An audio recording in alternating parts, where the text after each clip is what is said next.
तो गाइस मैं हूं अंकित और आप देख रहे हैं रेसलिंग फैंस नेटवर्क। शुरू करते हैं गाइस अपनी बातों को हम लोग सबसे पहले केविन ओवंस से। तो भाई Kevin Owens and Cody Rhodes की फ्यूड इतनी पर्सनल हो चुकी है कि केविन ओवंस इंटरव्यू के अंदर भाई 3 चीजें बताते हैं कोडी के बारे में जिसे वो सबसे ज्यादा हेट करते हैं। केविन ओवंस भाई माल्कम मसल के साथ बात करते हुए क्या कहते हैं, Kevin Owens shares 3 things he hates about Cody Rhodes. पहली चीज कहते हैं कोडी के बारे में, Cody made his own WWE track suit with QB stitched on it and goes around telling people he was made quarterback of this era which nobody is calling him that. Second point, owns a tour bus with a chauffeur whilst being offended by Owens owning a Lamborghini. तीसरा point कहते हैं all over America parents are bleaching their children's hair so they can look like Cody.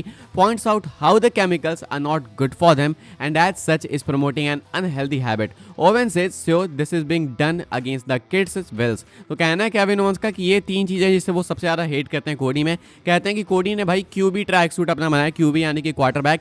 Claim करते हैं भाई वो खुद को, self proclaimed वो खुद में है कि भाई मैं तो क्वार्टरबैक हूँ कंपनी का, यानी कि मेरे कारण से WWE प्रॉफिटेबल है, बिजनेस इतना बूम हो रहा है। कोडी के बारे में कहते हैं केविन ओवेंस की ये फैक्ट नहीं है एंड ये खुद पे ही सब में थोपता है कि ये सच है, ये सच है, इसलिए वो हेट करते हैं, यानी कि एक फेक एजेंडा खुद ही से प्रमोट करते हैं कोडी रोड्स। सेकंड पॉइंट कहते हैं कि ये खुद में एक टूर बस अपना ओन करता है एक चॉफर के साथ में एंड मुझसे जलता है, मुझसे ऑफेंडेड है क्योंकि मैंने एक लैम्बोर्गिनी ओन करी है। This is so stupid. Kevin Owens का कहना है कि खुद ठाट बाट में जी रहा है एंड मुझसे पता नहीं क्यों ऑफेंड हो रहा है। उसके बाद कहते हैं कि अमेरिका में भाई जितने पेरेंट्स हैं ना वो अपने बच्चों के हेयर को कोडी की तरह कराने के लिए केमिकल्स का यूज़ कर रहे हैं जो कि डेफिनेटली बच्चों के लिए अच्छा नहीं है। तो कोडी रोड्स एक अनहेल्दी हैबिट प्रमोट कर रहे हैं एंड केविन ओवेंस का कहना है कि ये भाई बच्चों के विल के अगेंस्ट हो रहा है, यानी कि बच्चे करना नहीं चाहते हैं लेकिन पेरेंट्स करा रहे हैं बस कोडी रोड्स से वैलिडेशन लेने के लिए एंड कोडी रोड्स देते भी हैं।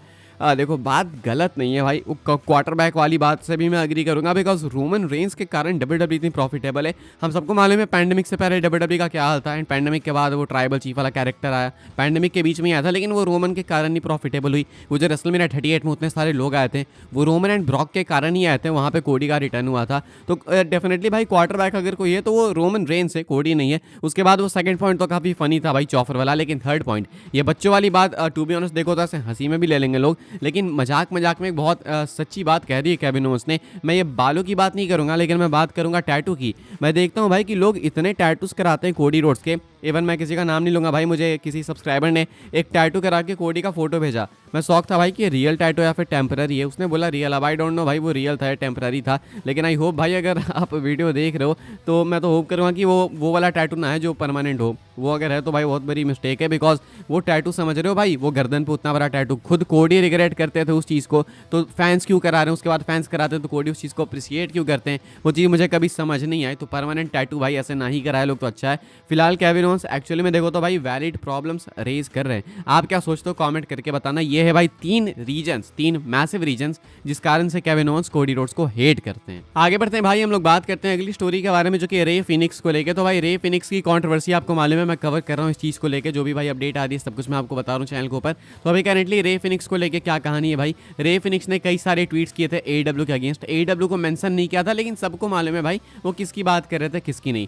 अब इन्होंने ये ट्वीट्स डिलीट कर दिए। Rey Fenix has now deleted the tweets in which he alleged mistreatment in AEW। अब ये ट्वीट्स क्यों डिलीट किए भाई, लोगों के दिमाग में क्वेश्चन है, तो आइए इसका आंसर करते हैं। इसके मल्टीपल आंसर्स हो सकते हैं। एक तो कि भाई ये AEW से रिलीज ले रहे हो, फाइनली टोनी खान इनको रिलीज दे रहे हो, बिकॉज ये जो भी कुछ कर रहे थे रिलीज के लिए ही कर रहे थे ताकि भाई ये सिचुएशन इतनी वर्स क्रिएट कर दें कि AEW मजबूरी में इनको रिलीज कराएं। रिलीज होने के बाद भाई ये पब्लिकली आके बताएं कि इनके साथ क्या इनजस्टिस हुई, इनको डॉक्टर दिए गए या नहीं दिए गए, क्या कुछ बात है, वो सब कुछ बाद में पता चलेगा। लेकिन ये सब कुछ बाद में पता चले उससे पहले ही भाई रे फिनिक्स ने ये ट्वीट्स डिलीट कर दिए। अब या तो हो सकता है कि AEW अग्री कर चुके कि ठीक है भाई हम कर देंगे लेकिन तुम ये ट्वीट्स डिलीट करो, यानी तो भाई इससे भी एक वर्स्ट केस सिनेरियो हो सकता है कि इनसे NDA साइन करा लिया AEW ने, यानी कि नॉन डिस्क्लोजर एग्रीमेंट। हो सकता है भाई अगर वो साइन करा लिया होगा तो देन इसके बाद भाई वो AEW से बाहर आके भी AEW के बारे में कुछ नहीं बोल पाएंगे। तो वो एग्रीमेंट बहुत खराब ही होता है, नहीं साइन करना चाहिए कभी भी, लेकिन अगर AEW ने करा लिया जो कि पहले भी अलस थे टोनी खान कराने के लिए तो देन दिक्कत है ये। एंड